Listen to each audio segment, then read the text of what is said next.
Hi friends, welcome to my channel. First time ನನ್ನ channel ನೋಡ್ತಾ ಇದ್ರೆ ಸಬ್ಸ್ಕ್ರೈಬ್ ಮಾಡ್ಕೊಳ್ಳಿ ಫ್ರೆಂಡ್ಸ್. ಈ ವಿಡಿಯೋ ಇಷ್ಟ ಆದರೆ ಒಂದು ಲೈಕ್ ಕೊಡಿ. ಇವತ್ತು ಬಂದುಬಿಟ್ಟು ಅಲ್ಟ್ರಾಲ್ ನೆಕ್ ಅಂದರೆ ಕಾಲರ್ ನೆಕ್ ಅಂತಲೇ ಹೇಳ್ಬೋದು. ಇದನ್ನು ಮಾಮೂಲಿ ಹಾಗೇ ಕ್ಯಾನ್ವಾಸ್ ಅಟ್ಯಾಚ್ ಮಾಡಿ ಸ್ಟಿಚ್ ಮಾಡೋಕ್ಕಾಗಲ್ಲ. ಎಕ್ಸ್ಟ್ರಾ ಕ್ಯಾನ್ವಾಸ್ ಕೊಟ್ಟು ಸ್ಟಿಚ್ ಮಾಡಬೇಕು. ಓಕೆನಾ, ನಾನು ಆಲ್ರೆಡಿ ಇಟ್ಕೊಂಡಿದ್ದೀನಿ ನೋಡಿ. ಅದೇ ರೀತಿ ಮಾರ್ಕ್ ಮಾಡಿಕೊಂಡು ಕ್ಯಾನ್ವಾಸ್ನ ರೆಡಿ ಮಾಡ್ಕೋಬೇಕು. ನೀವು ಕ್ಯಾನ್ವಾಸ್ ಇಲ್ಲ ಅನ್ನೋರು ಕೆಲವ್ರಿಗೆ ಪಾಪ ಹಳ್ಳಿ ಕಡೆ ಸಿಗಲ್ಲ. ಆ ಥರದವ್ರು ಏನಾದರೂ ಬೇಕು ಅಂದರೆ ನೀವು ಬಟ್ಟೆನೇ 2 ಪೀಸ್ ಕಟ್ ಮಾಡಿಕೊಂಡು ಸ್ಟಿಚ್ ಮಾಡ್ಕೋಬೋದು, ತೊಂದರೆ ಏನಿಲ್ಲ. ನೀವು ಏನು ಕ್ಯಾನ್ವಾಸ್ ಕಟ್ ಮಾಡ್ತೀರೋ ಅದೇ ರೀತಿ ಬಟ್ಟೆನೇ ಎಕ್ಸ್ಟ್ರಾ ಲೈನಿಂಗ್ ಪೀಸ್ನೇ ಕಟ್ ಮಾಡಿದ್ರು ನಡೆಯುತ್ತೆ. ಓಕೆನಾ, ಇಲ್ಲ ಕ್ಯಾನ್ವಾಸ್ ಸಿಗುತ್ತೆ ಪರವಾಗಿಲ್ಲ ಅನ್ನೋದಾದರೆ ಕ್ಯಾನ್ವಾಸ್ ತೊಗೊಂಡು ಮೊದಲು ಈ ಥರ ಮಾರ್ಕ್ ಮಾಡ್ಕೋಬೇಕು. ಆಲ್ರೆಡಿ ಕಟ್ಟಿಂಗ್ ವಿಡಿಯೋ ಹಾಕಿದ್ದೀನಿ, ಬೇಕು ಅಂದರೆ ಚೆಕ್ ಮಾಡಿ. ಯಾವ ರೀತಿ ಕಟ್ಟಿಂಗ್ ಮಾಡ್ಕೋಬೇಕು ಅನ್ನೋದನ್ನು ವಿಡಿಯೋ ಅಪ್ಲೋಡ್ ಮಾಡಿದ್ದೀನಿ. ಓಕೆನಾ, ಮೊದಲು ಈ ರೀತಿ ಎರಡಕ್ಕೂ ಲೈನಿಂಗ್ ತೊಗೋಬೇಕು. ಎಕ್ಸ್ಟ್ರಾ ಲೈನಿಂಗ್ ಬೇಕೇ ಬೇಕು ಇದಕ್ಕೆ. ನೀವು ಮಾಮೂಲಿ ಒಂದೊಂದು ಬ್ಲೌಸ್ಗೆ ಮಾಮೂಲಿ ಕ್ಯಾನ್ವಾಸ್ನ ಹಾಗೆ ಐರನ್ ಮಾಡೋದು ಇಲ್ಲ ಹಾಗೆ ಸ್ಟಿಚ್ ಮಾಡಿಬಿಟ್ಟು ಔಟ್ ಮಾಡಿಬಿಡ್ತೀವಿ. ಆ ಥರ ಇದಕ್ಕೆ ಮಾಡೋಕ್ಕಾಗಲ್ಲ. ಇದಕ್ಕೆ ಎಕ್ಸ್ಟ್ರಾ ಲೈನಿಂಗ್ ತೊಗೊಳ್ಳೇಬೇಕು. ಓಕೆನಾ, ಹೇಗೆ ಇದ್ರೂ ಎಕ್ಸ್ಟ್ರಾ ಲೈನಿಂಗ್ ಪೀಸ್ ತೊಗೊಂಡು ಈ ರೀತಿ ಕ್ಯಾನ್ವಾಸ್ನ ಇಟ್ಟು ಸ್ಟಿಚ್ ಮಾಡ್ಕೋಬೇಕಾಗುತ್ತೆ. ಓಕೆನಾ, ಇಲ್ಲ ಅಂದರೆ ಸ್ಟಿಚ್ ಮಾಡೋಕ್ಕಾಗಲ್ಲ. ಇದಕ್ಕೆ ಕ್ಯಾನ್ವಾಸ್ ಕೊಡಲೇಬೇಕು. ಹಾಗಾಗಿ ಕ್ಯಾನ್ವಾಸ್ನ ಈ ರೀತಿ ಮಾರ್ಕ್ ಮಾಡಿ ಕಟ್ ಮಾಡ್ಕೊಂಡಿದ್ದೀನಿ. ಇದೇ ರೀತಿ ಮಾಡಿಕೊಂಡು ನೀವು ಎಕ್ಸ್ಟ್ರಾ ಲೈನಿಂಗ್ ಮೇಲೆ ಇಟ್ಟು ಸ್ಟಿಚ್ ಮಾಡ್ಕೊಳ್ಳಿ. ಸುತ್ತ ಫಸ್ಟ್ ಸ್ಟಿಚ್ ಮಾಡ್ಕೊಂಬಿಡಿ. ಆಮೇಲೆ ಎಕ್ಸ್ಟ್ರಾ ಬಟ್ಟೆ ಅರ್ಧ ಇಂಚು ಬಿಟ್ಟು ಈ ಕಡೆ ಅರ್ಧ ಇಂಚು ಬಿಟ್ಟು ಕಟ್ ಮಾಡ್ಕೊಳ್ಳಿ. ಏನಕ್ಕಪ್ಪ ಅಂದರೆ ಫೋಲ್ಡ್ ಮಾಡೋದಕ್ಕೆ ಫಿನಿಶಿಂಗ್ ಬರಬೇಕಲ್ಲ, ನಾವು ಎಮ್ಮಿಂಗ್ ಮಾಡ್ಕೋಬೇಕಲ್ಲ, ಅದಕ್ಕೋಸ್ಕರ ಅದು ಫೋಲ್ಡಿಂಗೋಸ್ಕರ ಒಂದು ಅರ್ಧ ಇಂಚ್ ಬಿಟ್ಟು ಕಟ್ ಮಾಡ್ಕೊಳ್ಳಿ. ಮತ್ತು ಅಲ್ಲಲ್ಲೊಂದು ನ್ಯಾಚ್ ಹಾಕಿ. ಏನಕ್ಕಪ್ಪ ಅಂದರೆ ಅದು ರೌಂಡ್ ಶೇಪ್ ಇರೋದ್ರಿಂದ ತಿರುಗಲ್ಲ. ಅಲ್ಲಲ್ಲಿ ನ್ಯಾಚ್ ಹಾಕ್ಬಿಟ್ರೆ ನಮಗೆ ಸ್ಟಿಚಿಂಗ್ ಮಾಡುವಾಗ ಏನೂ ಆ ಥರ ಡಿಸ್ಟರ್ಬ್ ಆಗಲ್ಲ, ನೀಟಾಗಿ ಫೋಲ್ಡ್ ಆಗುತ್ತೆ. ಓಕೆನಾ, ನ್ಯಾಚ್ ಹಾಕಿರ್ತೀವಲ್ಲ ಅದಕ್ಕೆ ನೀಟಾಗಿ ಫೋಲ್ಡ್ ಆಗುತ್ತೆ. ಆ ರೀತಿ ಫೋಲ್ಡ್ ಆಗಬೇಕು, ತುಂಬಾ ಚೆನ್ನಾಗಿರುತ್ತೆ. ಓಕೆನಾ, ಆಮೇಲೆ ಅದನ್ನು ಸ್ಟಿಚ್ ಮಾಡಾದಮೇಲೆ ಎಮ್ಮಿಂಗ್ ಮಾಡ್ಕೋಬೇಕು. ಅದಕ್ಕೋಸ್ಕರ ಅದನ್ನ ನೀಟಾಗಿ ಫೋಲ್ಡ್ ಮಾಡಿ ಸ್ಟಿಚ್ ಮಾಡಿ. ಯಾಕೆಂದರೆ ಎಮ್ಮಿಂಗ್ ಮಾಡುವಾಗ ಅದು ಎಲ್ಲ ಓಪನ್ ಆಗಬಾರ್ದು, ನೀಟಾಗಿ ಫೋಲ್ಡಿಂಗ್ ಇರಬೇಕು. ನಾವು ಎಮ್ಮಿಂಗ್ ಮಾಡಿದಾಗ ಇನ್ನೂ ಫಿನಿಶಿಂಗ್ ನೀಟಾಗಿ ಬರುತ್ತೆ. ಓಕೆನಾ, ಈ ರೀತಿ ಒಂದೊಂದು ಕಡೆ ನೋಡ್ಕೋಬೇಕು. ನಾವಲ್ಲಿ ಫಿನಿಶಿಂಗ್ನ ನೀಟಾಗಿ ಕೊಡಬೇಕಾಗುತ್ತೆ. ಇವಾಗ ಈ ರೀತಿ ರೆಡಿ ಆಯಿತು. ಇದು ಎಕ್ಸ್ಟ್ರಾ ಬಟ್ಟೆ ಇರೋದನ್ನು ಕಟ್ ಮಾಡಿಬಿಟ್ಟು ಮತ್ತು ಇವಾಗ ಇನ್ನೊಂದು ಪೀಸು ಸೇಮ್ ಇದೇ ರೀತಿಯೇ ಸ್ಟಿಚ್ ಮಾಡ್ಕೋಬೇಕು. ಓಕೆನಾ, ಅದರಲ್ಲಿ ಏನೂ ಇಲ್ಲ, ಸೇಮ್ ಅದೇ ಥರನೇ ನೀಟಾಗಿ ಇಟ್ಕೊಂಡು ಫಸ್ಟು ಸುತ್ತ ಸ್ಟಿಚ್ ಹಾಕ್ಕೊಳ್ಳಿ. ಆಮೇಲೆ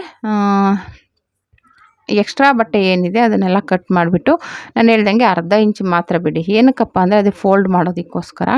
ಫೋಲ್ಡ್ ಮಾಡಿಕೊಂಡು ನಾವು ಎಮ್ಮಿಂಗ್ ಮಾಡೋಕ್ಬೇಕಲ್ಲ, ಅದು ಫಿನಿಶಿಂಗ್ ಬರೋದಕ್ಕೋಸ್ಕರ. ಓಕೆನಾ, ಇಲ್ಲಾಂದರೆ ಅದು ಫಿನಿಶಿಂಗ್ ಇರೋಲ್ಲ. ನೀವು ಹಾಗೆ ಬಿಟ್ಬಿಟ್ರೆ ಫಿನಿಶಿಂಗ್ ಬರೋಲ್ಲ. ಹಂಗಾಗಿ ಆ ಥರ ಕಟ್ ಮಾಡಿ ತೆಗೆದುಬಿಟ್ಟು ಅಲ್ಲೊಂದು ನ್ಯಾಚ್ ಹಾಕ್ಕೊಳ್ಳಿ. ನಾನು ಆಲ್ರೆಡಿ ಒಂದು ಪೀಸ್ ತೋರಿಸಿದ್ನಲ್ಲ ಸೇಮ್ ಅದೇ ರೀತಿಯೇ ಇದೂ ಅಂದರೆ ಆಪೋಸಿಟಾಗಿ ಬರುತ್ತೆ. ಅಷ್ಟು ಬಿಟ್ಟರೆ ಇನ್ನೇನು ಡಿಫ್ರೆನ್ಸ್ ಇಲ್ಲ ಇದರಲ್ಲಿ. ಆದರೆ ಎರಡು ಆಪೋಸಿಟಾಗಿ ಬರ್ತವೆ ಅಷ್ಟೇ. ಓಕೆನಾ, ಇವಾಗ ಈ ರೀತಿ ಫೋಲ್ಡ್ ಮಾಡಿ ಸ್ಟಿಚ್ ಮಾಡ್ಕೊಳ್ಳಿ. ಇದು ರೆಡಿ ಆಗುತ್ತೆ. ಓಕೆನಾ, ಇದು ಕಾಲರ್ ಪಟ್ಟಿ ಆಲ್ಟ್ರಾನೆಕ್ನ ಇದೇ ಮೇನ್ ಕಾಲರ್ ಪಟ್ಟಿ. ಓಕೆನಾ, ಇದನ್ನೇ ನೀವು ನೀಟಾಗಿ ರೆಡಿ ಮಾಡಿಕೊಂಡ್ರೆ ನೀವು ಬ್ಲೌಸ್ ಮೇಲೆ ಇಟ್ಟು ಸ್ಟಿಚ್ ಮಾಡಿದಾಗ ಫಿನಿಶಿಂಗ್ ಸೂಪರಾಗಿ ಬರುತ್ತೆ. ಓಕೆನಾ, ಅದೇ ಮೇಯ್ನು. ನೀವು ಕಾಲರ್ನ ಇಟ್ಟು ಯಾವ ರೀತಿ ಮಾರ್ಕ್ ಮಾಡಿ ಡ್ರಾಯಿಂಗ್ ಮಾಡಿ ಸ್ಟಿಚ್ ಮಾಡ್ತೀರಾ ಅನ್ನೋದೇ ಮೇಯ್ನು. ಈಗ ಮಾಮೂಲಿ ಬ್ಲೌಸ್ ಪೀಸ್ ತೊಗೊಳ್ಳಿ, ಲೈನಿಂಗು ಮತ್ತು ಬ್ಲೌಸ್ ಪೀಸು. ಇದೇನು ಇನ್ನೌಟ್ ಮಾಡೋ ಹಾಗಿಲ್ಲ, ಮಾಮೂಲಿ ಡೈರೆಕ್ಟಾಗಿ ಹೇಗಿರುತ್ತೋ ಹಾಗೇ ಸುತ್ತ ಸ್ಟಿಚ್ ಹಾಕ್ಕೋಬೇಕು. ಯಾಕೆಂದರೆ ಕಾಲರ್ ಅಟ್ಯಾಚ್ ಮಾಡಬೇಕಲ್ಲ, ಅದಕ್ಕೆ ಇನ್ನೌಟ್ ಮಾಡೋ ಅವಶ್ಯಕತೆ ಇಲ್ಲ. 2 ಪೀಸನ್ನು ಆ ಕಡೆ ಈ ಕಡೆ ಒಂದಾದ್ಮೇಲೆ ಒಂದು ಇಟ್ಕೊಳ್ಳಿ, ಅಂದರೆ ಸೀದಾ ಇಟ್ಕೊಳ್ಳಿ. ಓಕೆನಾ, ಇದೇ ಇನ್ನೌಟ್ ಮಾಡೋದಿಲ್ವಲ್ಲ, ಸೀದಾನೇ ಇಟ್ಕೊಂಡು ಸುತ್ತ ಸ್ಟಿಚ್ ಹಾಕ್ಕೊಳ್ಳಿ. ಓಕೆನಾ, ಇದೇ ನಾನು ಇಲ್ಲಿ ಸ್ಟಿಚ್ ಮಾಡ್ತಾ ಇದ್ದೀನಲ್ಲ ಅದೇ ರೀತಿ ಸುತ್ತ ಸ್ಟಿಚ್ ಹಾಕ್ಕೊಳ್ಳಿ. ಸ್ಟಿಚ್ ಹಾಕ್ಕೊಂಡು ಅದು ಎಕ್ಸ್ಟ್ರಾ ಬಟ್ಟೆ ಎಲ್ಲೆಲ್ಲಿ ಇರುತ್ತಲ್ಲ ಅದನ್ನೆಲ್ಲ ಕಟ್ ಮಾಡಿ ತೆಗೆದುಬಿಡಿ. ತೆಗೆದುಬಿಟ್ಟಾದಮೇಲೆ ನಾವೇನು ಕ್ಯಾನ್ವಾಸು ಆಲ್ರೆಡಿ ಸ್ಟಿಚ್ ಮಾಡಿ ಇಟ್ಕೊಂಡಿದ್ದೀವಲ್ಲ ಅದನ್ನು ಇದ್ರ ಮೇಲೆ ಇಟ್ಟು ಸ್ಟಿಚ್ ಮಾಡಬೇಕು. ತುಂಬಾ ಈಸಿಯಾಗಿ ಮಾಡ್ಬೋದು. ಕೆಲವರು ಆಲ್ಟ್ರಾ ನೆಕ್ಕು ಕಾಲರ್ ನೆಕ್ ಹೊಲಿಯೋಕ್ಕೆ ತುಂಬಾ ಕಷ್ಟಪಡ್ತಾರೆ. ಅದೇ ಬೋಟ್ ನೆಕ್ ಆಗಲಿ ಇವೆಲ್ಲ ತುಂಬಾ ಸುಲಭ. ಆದರೆ ಒಂದು ಬ್ಲೌಸ್ ನೀವು ಸ್ಟಿಚ್ ಮಾಡೋವರೆಗೂ ಹಾಗನ್ಸುತ್ತೆ. ನೀವು ಒಂದು ಬ್ಲೌಸ್ ಸ್ಟಿಚ್ ಮಾಡಿದ್ರೆ ಆಮೇಲೆ ನಿಮಗೆ ಒಂದು ಐಡಿಯಾ ಬರುತ್ತೆ, ಓ ಇಷ್ಟೇನಾ, ನಾವು ಸ್ಟಿಚ್ ಮಾಡ್ಬೋದು ಬಿಗಿನರ್ಸು ಅನ್ನೋದು ಒಂದು ಐಡಿಯಾ ಬರುತ್ತೆ. ಓಕೆನಾ, ಈ ರೀತಿ ಎಕ್ಸ್ಟ್ರಾ ಬಟ್ಟೆ ಇರುತ್ತಲ್ಲ ಅದನ್ನು ಕಟ್ ಮಾಡಿ ತೆಗೆದುಬಿಡಿ. ಓಕೆನಾ, ಇವಾಗ ಇದು ರೆಡಿ ಆಯಿತು. ಇವಾಗ ಇದೇ ರೀತಿ 2 ಪೀಸನ್ನು ಕೂಡ ನೀವು ಇದೇ ರೀತಿ ಮಾಡ್ಕೋಬೇಕು. ನಾನು ಒಂದೇ ಪೀಸು ಸ್ಟಿಚ್ ಮಾಡಿರೋದು ತೋರಿಸ್ತಾ ಇರೋದು. ಏನಕ್ಕಪ್ಪ ಅಂದರೆ ಇನ್ನೊಂದು ಪೀಸು ಸೇಮ್ ಅದೇ ರೀತಿಯೇ ಮಾಡಬೇಕು. ಇನ್ನೇನು ಅದರಲ್ಲೇನು ಚೇಂಜಸ್ ಏನಿಲ್ಲ, ಅಂದರೆ ಆಪೋಸಿಟ್ ಆಗಿರುತ್ತೆ. ಅಷ್ಟು ಬಿಟ್ಟರೆ ಇನ್ನೇನು ಚೇಂಜಸ್ ಇರೋಲ್ಲ. ಸೇಮ್ ಇದೇ ಮೆಥಡಲ್ಲೇ ಸ್ಟಿಚ್ ಮಾಡ್ಕೋಬೇಕು. ಎಕ್ಸ್ಟ್ರಾ ಬಟ್ಟೆನ ಕಟ್ ಮಾಡಬೇಕು. ಓಕೆನಾ, ಈ ರೀತಿ ಕಟ್ ಮಾಡ್ಕೊಂಡಾದಮೇಲೆ ಈಗ ನಾವು ಕಾಲರ್ನ ಅಟ್ಯಾಚ್ ಮಾಡ್ಕೋಬೇಕಾಗುತ್ತೆ. ಕಾಲರ್ನ ನೀಟಾಗಿ ಆಲ್ರೆಡಿ ನಾವು ಕ್ಯಾನ್ವಾಸ್ ಎಲ್ಲ ಹಾಕಿ ರೆಡಿ ಮಾಡಿರೋದ್ರಿಂದ ತೊಂದರೆ ಏನಿಲ್ಲ. ಆಲ್ರೆಡಿ ಇದರಲ್ಲೂ ಮಾರ್ಕ್ ಮಾಡ್ಕೊಂಡಿದ್ದೀವಲ್ಲ, ಅದ್ರ ಮೇಲೆ ಇಟ್ಟು ಸ್ಟಿಚ್ ಮಾಡ್ಕೊಳ್ಳಿ. ಮತ್ತು ಡಾಟ್ ಹಿಡಿದ್ಬಿಡ್ಬೇಕು. ಡಾಟ್ ಹಿಡ್ಕೊಂಡಾದ್ಮೇಲೆ ಕಾಲರ್ನ ಅಟ್ಯಾಚ್ ಮಾಡಿದ್ರೆ ಒಂಥರ ಇನ್ನೂ ಫಿನಿಶಿಂಗ್ ಆಗಿರುತ್ತೆ. ಇವಾಗ ಡಾಟ್ ಹಿಡ್ಕೊಂಡೆ, ದೊಡ್ಡ ಡಾಟು. ಆಮೇಲೆ ಮತ್ತೆ ಇನ್ನು 3 ಡಾಟ್ ಇರುತ್ತಲ್ಲ, 4 ಡಾಟನ್ನು ನೀಟಾಗಿ ಇಟ್ಕೊಳ್ಳಿ. ಡಾಟ್ ಹಿಡ್ಕೊಂಡಾದ್ಮೇಲೆ ಹೇಳ್ದಂಗೆ ದೊಡ್ಡ ಬ್ಲೌಸ್ಗೆ ಸ್ವಲ್ಪ ಜಾಸ್ತಿನೇ ಹಿಡೀರಿ, ಇಲ್ಲ ಕಪ್ಸ್ ಹತ್ರ ಟೈಟ್ ಆಗಿಬಿಡುತ್ತೆ, ಕಂಕ್ಳ ಹತ್ರ ಟೈಟ್ ಬಂದುಬಿಡುತ್ತೆ. ಕಪ್ಸ್ ಹತ್ರ ಸ್ವಲ್ಪ ಲೂಸ್ ಇಡಿ, ಓಕೆನಾ. ದೊಡ್ಡ ಬ್ಲೌಸ್ಗೆ ನಾನು ಆಲ್ರೆಡಿ ಅದ್ರ ಬಗ್ಗೆ ಒಂದು ವೀಡಿಯೋ ಹಾಕಿದ್ದೀನಿ, ಬೇಕು ಅಂದರೆ ಚೆಕ್ ಮಾಡಿ. ಯಾವ ಬ್ಲೌಸ್ಗೆ ಎಷ್ಟೆಷ್ಟು ಇಡಬೇಕು ಅನ್ನೋದನ್ನು ಒಂದು ವೀಡಿಯೋ ಮಾಡಿ ಹಾಕಿದ್ದೀನಿ, ಓಕೆನಾ. ಈ ರೀತಿ ಆಯಿತು. ಇವಾಗ ಇದನ್ನು ಈ ರೀತಿ ಸ್ಟಿಚಿಂಗ್ ಮಾಡ್ಕೊಂಡಾದ್ಮೇಲೆ ನಾವು ಆಲ್ರೆಡಿ ಕ್ಯಾನ್ವಾಸ್ ರೆಡಿ ಮಾಡ್ಕೊಂಡಿದ್ದೀವಲ್ಲ, ಅದನ್ನು ನೀಟಾಗಿ ಈ ರೀತಿ ಇಟ್ಕೊಂಡು ಸ್ಟಿಚ್ ಮಾಡ್ಕೊಳ್ಳಿ. ಫಸ್ಟು ಔಟ್ಲೈನು ಲಾಸ್ಟಲ್ಲಿ ಸ್ಟಿಚ್ ಹಾಕ್ಕೊಂಬಿಡಿ, ಓಕೆನಾ. ಆಮೇಲೆ ಅದೇನು ಮಾರ್ಕ್ ಮಾಡ್ಕೊಂಡಿದ್ದೀವಲ್ಲ ಡ್ರಾಯಿಂಗು, ಆ ಡ್ರಾಯಿಂಗ್ ಮೇಲೆ ನೀಟಾಗಿ ಸ್ಟಿಚ್ ಮಾಡಿ. ಅದು ನೀಟಾಗಿ ಫಿನಿಶಿಂಗಾಗಿ ಬರಲಿ. ನೀವು ಅದೇನೋ ಉಲ್ಟಾ ತಿರುಗಿಸಾಗ ಹೆಚ್ಚು ಕಡಿಮೆ ಆದರೆ ಫಿನಿಶಿಂಗ್ ಹಾಳಾಗ್ಬಿಡುತ್ತೆ. ಅದು ಏನು ಡ್ರಾಯಿಂಗ್ ಇರುತ್ತೆ ಅದ್ರ ಮೇಲೆ ನೀಟಾಗಿ ಸ್ಟಿಚಿಂಗ್ ಬರಲಿ, ಓಕೆನಾ.